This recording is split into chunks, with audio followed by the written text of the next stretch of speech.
শেখ হাসিনাকে ফেরত পাঠানোর প্রশ্নে যা বলল ভারত, ক্ষমতাচ্যুত সাবেক প্রধানমন্ত্রী শেখ হাসিনাকে বাংলাদেশ ফেরত চাইলে ভারতের জবাব কী হবে, এমন প্রশ্ন উঠেছে ভারতের পররাষ্ট্র মন্ত্রণালয়ের সাপ্তাহিক মিডিয়া ব্রিফিংয়ে। এই প্রশ্নের অবশ্য সরাসরি কোনো উত্তর দিতে পারেননি পররাষ্ট্র মন্ত্রণালয়ের মুখপাত্র রণধীর জয়সওয়াল। বরং এই প্রশ্নকে অনুমান নির্ভর হিসেবে ব্যাখ্যা করেছেন রণধীর, শেখ হাসিনার কূটনৈতিক পাসপোর্ট বাতিল করেছে বাংলাদেশের অন্তর্বর্তীকালীন সরকার। তাই আইনগতভাবে এখন ৪৫ দিন ভারতে থাকতে পারবেন তিনি।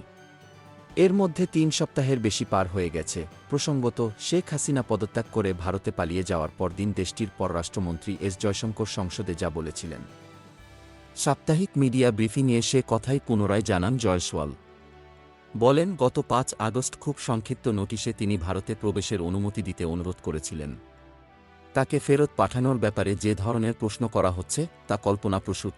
এদিকে বাংলাদেশ ও ভারতের দ্বিপাক্ষিক উন্নয়ন প্রকল্পের ভবিষ্যৎ সম্পর্কে জয়সওয়াল বলেন, যখনই সে দেশের পরিস্থিতি স্থিতিশীল হবে এবং স্বাভাবিকতা ফিরে আসবে, তখন আমরা বাংলাদেশের অন্তর্বর্তী সরকারের সঙ্গে উন্নয়ন প্রকল্পগুলো এগিয়ে নেওয়ার ব্যাপারে আলোচনা করব। গত ৫ আগস্ট শেখ হাসিনা পদত্যাগ করার পর দুর্বৃত্তদের নিশানা হয় ঢাকার ইন্দিরা গান্ধী কালচারাল সেন্টার। এই হামলার ব্যাপারে ভারতের পররাষ্ট্র মন্ত্রণালয়ের এই মুখপাত্র বলেন, বাংলাদেশ কর্তৃপক্ষ আইনশৃঙ্খলা নিয়ন্ত্রণে তাদের যথাসাধ্য চেষ্টা করেছে। অস্থিরতা শেষে উন্নয়ন সহযোগিতা আবার শুরু হওয়ার ব্যাপারে আমরা আশাবাদী। Golam Mustafa, desk report, BE news, Dhaka.